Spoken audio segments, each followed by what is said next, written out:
ಎಲ್ಲರಿಗೂ ನಮಸ್ಕಾರ ವೀಕ್ಷಕರೇ. ಇಂದು ಬಹಳ ಭಯಂಕರವಾಗಿರುವ ಶಕ್ತಿಯುತವಾಗಿರುವ ಹುಣ್ಣಿಮೆ ಮುಗಿದಿದೆ. ನಾಳೆ ಜೂನ್ 1ನೇ ತಾರೀಕು ವಿಶೇಷವಾಗಿರುವಂತಹ ಸೋಮವಾರ. ನಾಳೆಯ ಸೋಮವಾರದಿಂದ ಈ ರಾಶಿಯವರಿಗೆ ಮಂಜುನಾಥ ಸ್ವಾಮಿಯ ಆಶೀರ್ವಾದ ಕೈ ಹಿಡಿಯುತ್ತದೆ. ನಿಮ್ಮ ಕೆಲಸಗಳಿಗೆ ಲಾಭವನ್ನು ತಂದುಕೊಡುತ್ತದೆ. ಒಟ್ಟಾರೆಯಾಗಿ ರಾಶಿಯವರಿಗೆ ಅನೇಕ ರೀತಿಯ ಶುಭ ಯೋಗ ರೂಪುಗೊಳ್ತಾ ಇದೆ. ಈ ರಾಶಿಯಲ್ಲಿರ್ತಕ್ಕಂಥವರು ಉತ್ತಮವಾಗಿರುವ ಜೀವನವನ್ನು ಬರಮಾಡ್ಕೊಳ್ತಾರೆ. ಹೌದು, ಈ ರಾಶಿ ಚಕ್ರದವರಿಗೆ ಜ್ಯೋತಿಷದ ಪ್ರಕಾರ ಅದ್ಭುತವಾದ ಸಮಯ ಶುರುವಾಗ್ತಾ ಇರೋದ್ರಿಂದ ನಿಮ್ಮ ಜೀವನದಲ್ಲಿ ಬಹಳಷ್ಟು ಲಾಭ, ವ್ಯಾಪಾರ ವ್ಯವಹಾರಕ್ಕೆ ಸಂಬಂಧಪಟ್ಟಂತೆ ದೊಡ್ಡ ದೊಡ್ಡ ಅವಕಾಶಗಳನ್ನು ಗಳಿಸಿಕೊಳ್ಳುವಂತಹ, ಸಾಕಷ್ಟು ಅಭಿವೃದ್ಧಿಯನ್ನು ಪಡೆದುಕೊಳ್ಳುವಂತಹ ಸಂದರ್ಭ, ಆರ್ಥಿಕವಾದ ಸ್ಥಿತಿ ಬಲಗೊಳ್ಳುತ್ತೆ. ಹಣವನ್ನು ವಾಪಸ್ ಪಡೆಯುವಂತಹ ಸಂಭವ ಕೂಡ ಇದೆ. ಕಳೆದು ಹೋದ ಹಣ ನಿಮ್ಮ ಕೈ ಸೇರುತ್ತೆ. ನ್ಯಾಯಾಲಯಕ್ಕೆ ಸಂಬಂಧಪಟ್ಟಂತಹ ಪ್ರಕರಣಗಳಲ್ಲಿ ಸಿಲುಕಿರುವಂಥವರಿಗೆ ಸ್ನೇಹಿತರ ಸಹಾಯದಿಂದ ಪರಿಹಾರ ದೊರಕುವ ಸಂದರ್ಭ ಜಾಸ್ತಿ ಇರೋದ್ರಿಂದ ನಿಮ್ಮ ಜೀವನದಲ್ಲಿ ಮಾಧುರ್ಯತೆ ಹೆಚ್ಚಾಗುತ್ತೆ. ಗಂಡ ಹೆಂಡತಿ ನಡುವೆ ಪ್ರೀತಿ ಬಾಂಧವ್ಯ ಜಾಸ್ತಿ ಆಗ್ತಾ ಹೋಗುತ್ತೆ. ಒಟ್ಟಾರೆಯಾಗಿ ಪ್ರತಿಯೊಂದು ಹೆಜ್ಜೆಯಲ್ಲಿ ಸಂಪತ್ತನ್ನು ಸೃಷ್ಟಿ ಮಾಡ್ಕೊಳ್ಬಹುದು. ಹಾಗಾದರೆ ಯಾವ ರಾಶಿಯವರು ಹೆಚ್ಚಿನ ಒಂದು ಅದೃಷ್ಟವಂತರು, ಯಾವೆಲ್ಲ ರೀತಿಯ ಲಾಭವನ್ನು ಬರಮಾಡ್ಕೊಳ್ತಾರೆ, ಯಾವ ರೀತಿ ಕಷ್ಟಗಳಿಂದ ಪರಿಹಾರ ಸಿಗುತ್ತೆ, ಶಾಂತಿ ನೆಮ್ಮದಿಯನ್ನು ಕಂಡುಕೊಳ್ತಾರೆ, ಸಂಪೂರ್ಣವಾದ ವಿಶೇಷವಾದ ಮಾಹಿತಿ ಇದರಲ್ಲಿದೆ. ಎಲ್ಲೂ ಕೂಡ ಸ್ಕಿಪ್ ಮಾಡದೆ ಪೂರ್ತಿಯಾಗಿ ನೋಡಿ. ನೀವು ಕೂಡ ದೇವರು ಹಾಗೂ ಜ್ಯೋತಿಷ ಶಾಸ್ತ್ರವನ್ನು ನಂಬೋದಾದರೆ ಈಗಲೇ ಓಂ ಮಂಜುನಾಥಾಯ ನಮಃ ಎಂದು ತಪ್ಪದೆ ಕಮೆಂಟ್ ಮಾಡಿ ನಮ್ಮ ಚಾನಲ್ಗೆ ಸಬ್ಸ್ಕ್ರೈಬ್ ಮಾಡಿ. ಹೌದು, ಈ ರಾಶಿಯವರಿಗೆ ದೇವರ ಅನುಗ್ರಹ, ವಿಶೇಷವಾಗಿ ಕಳೆದು ಹೋದ ಹಣ ಸಿಗುವಂತಹ ಸಂದರ್ಭ, ವೃತ್ತಿ ವ್ಯಾಪಾರಕ್ಕೆ ಸಂಬಂಧಪಟ್ಟಂತೆ ಅದ್ಭುತವಾದ ದೊಡ್ಡ ದೊಡ್ಡ ವ್ಯಾಪಾರಕ್ಕೆ ಸಂಬಂಧಪಟ್ಟಂತೆ ಲಾಭ ಗಳಿಸುವಂತಹ ಅವಕಾಶಗಳು ಪ್ರಾಪ್ತಿಯಾಗುವ ಸಾಧ್ಯತೆ. ಹಾಗೆ ನಿಮ್ಮ ಜೀವನದಲ್ಲಿ ಆರ್ಥಿಕವಾದ ಸ್ಥಿತಿಯು ಮೊದಲಿಗಿಂತ ಸಾಕಷ್ಟು ಬಲಶಾಲಿಯಾಗಿರುತ್ತೆ. ವ್ಯವಹಾರವನ್ನು ಮಾಡಲು ಯೋಚನೆ ಮಾಡ್ತಿರುವಂಥವರಿಗೆ, ಬಹಳ ಸಮಯದಿಂದ ಹೊಸ ವಾಹನವನ್ನು ಖರೀದಿ ಮಾಡಬೇಕು ಅನ್ನುವಂಥ ಆಸೆಯನ್ನು ಹೊಂದಿರತಕ್ಕಂಥವರಿಗೆ ನಿಮ್ಮ ಆಸೆ ಈಡೇರುವಂತಹ ಯೋಗವಿದೆ. ಕೆಲಸವನ್ನು ಮಾಡುವ ಜನರಿಗೆ ಉನ್ನತವಾದ ಪದವಿ ಪಡೆಯುವಂತಹ ಯೋಗ ನಿರ್ಮಾಣವಾಗ್ತಾ ಇದೆ.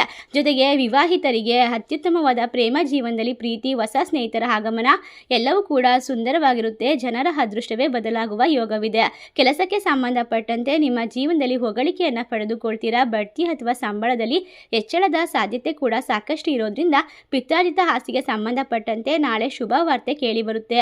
ವಿವಾದಗಳೆಲ್ಲವೂ ಬಗೆಹರಿಯುತ್ತೆ. ಹಾಗೆ ಹೊಸ ಹೊಸ ಕೆಲಸ ದೊರಕುವ ಸಂಭವ ಕೂಡ ಹೆಚ್ಚಾಗಿದೆ. ಈ ರಾಶಿ ಚಕ್ರದವರಿಗೆ ಶಕ್ತಿಶಾಲಿಯಾಗಿರುವಂತಹ ಸಮಯಗಳು ಬರ್ತಾ ಇರೋದ್ರಿಂದ ಮಂಜುನಾಥ ಸ್ವಾಮಿಯ ಅನುಗ್ರಹ ನೇರವಾಗಿ ನಿಮ್ಮ ನಾಯಕತ್ವದ ಗುಣದ ಮೇಲೆ ಒಂದು ಪರಿಣಾಮವನ್ನು ಬೀರುತ್ತೆ. ಸಾಲ ಬಾಧೆಯಿಂದ ಪರಿಹಾರ ಸಿಗುತ್ತೆ. ಯಶಸ್ಸನ್ನು ಕಂಡುಕೊಳ್ತೀರಾ.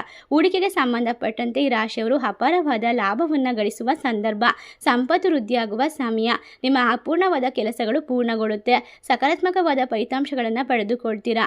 ಮನೆಯ ಯಾವುದಾದ್ರೂ ಸದಸ್ಯರು ನಾಳೆ ಕೆಲಸಕ್ಕೆ ಸಂಬಂಧಪಟ್ಟಂತೆ ಅದ್ಭುತವಾದ ಫಲಿತಾಂಶವನ್ನು, ಧಾರ್ಮಿಕ ಯಾತ್ರೆಗೆ ಪ್ರಯಾಣಿಸುವ ಬಗ್ಗೆ ಯೋಚನೆಯನ್ನು ರೂಪಿಸಬಹುದು.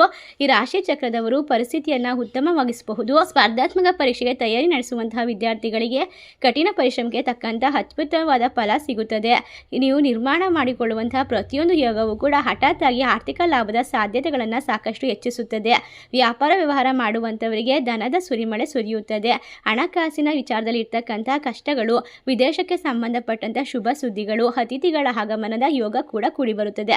ಇಷ್ಟೆಲ್ಲ ಅದೃಷ್ಟ ಲಾಭವನ್ನು ಕಂಡುಕೊಂಡು ನೆಮ್ಮದಿಯನ್ನು ಬರಮಾಡ್ಕೊಳ್ತಕ್ಕಂತಹ ರಾಶಿಗಳು ಯಾವ್ಯಾವು ಅಂತ ನೋಡೋದಾದರೆ, ಮೊದಲನೇ ರಾಶಿ ಸಿಂಹ ರಾಶಿ, ಕುಂಭ ರಾಶಿ, ಮಕರ ರಾಶಿ, ತುಲಾ ರಾಶಿ, ವೃಶ್ಚಿಕ ರಾಶಿ, ಧನಸ್ಸು ರಾಶಿ. ಈ ರಾಶಿಗಳಲ್ಲಿ ನಿಮ್ಮ ರಾಶಿ ಇದ್ದರೂ ಇಲ್ಲದಿದ್ದರೂ ಭಕ್ತಿಯಿಂದ ಓಂ ಮಂಜುನಾಥಾಯ ನಮಃ ಎಂದು ತಪ್ಪದೆ ಕಮೆಂಟ್ ಮಾಡಿ. ಈಗ ಹುಣ್ಣಿಮೆ ಮುಗಿದಿದೆ. ನಿಮ್ಮ ಜೀವನದಲ್ಲಿ ಅದೃಷ್ಟದ ಸಮಯ ಶುರುವಾಗ್ತಾ ಇದೆ. ಈ ಸಮಯದಲ್ಲಿ ಬರ್ತಕ್ಕಂಥ ಪ್ರತಿಯೊಂದು ಅವಕಾಶವನ್ನು ಮನಸ್ಫೂರ್ತಿಯಾಗಿ ಬಳಸಿಕೊಳ್ಳಿ. ಆಲಸ್ಯ ಮಾಡದೆ ನಿಮ್ಮ ಜೀವನವನ್ನು ಒಂದು ಹೊಸತನದಿಂದ ಕಟ್ಟಿಕೊಳ್ಳೋಕ್ಕೆ ಪ್ರಾರಂಭಿಸಿ. ದೇವರ ಆಶೀರ್ವಾದದ ಜೊತೆಗೆ ನಿಮ್ಮ ಆತ್ಮವಿಶ್ವಾಸ ಸೇರಿದರೆ ಖಂಡಿತವಾಗಿ ದೊಡ್ಡ ದೊಡ್ಡ ಕೆಲಸವನ್ನು ಸುಲಭವಾಗಿ ಮುಂದುವರಿಸಬಹುದು.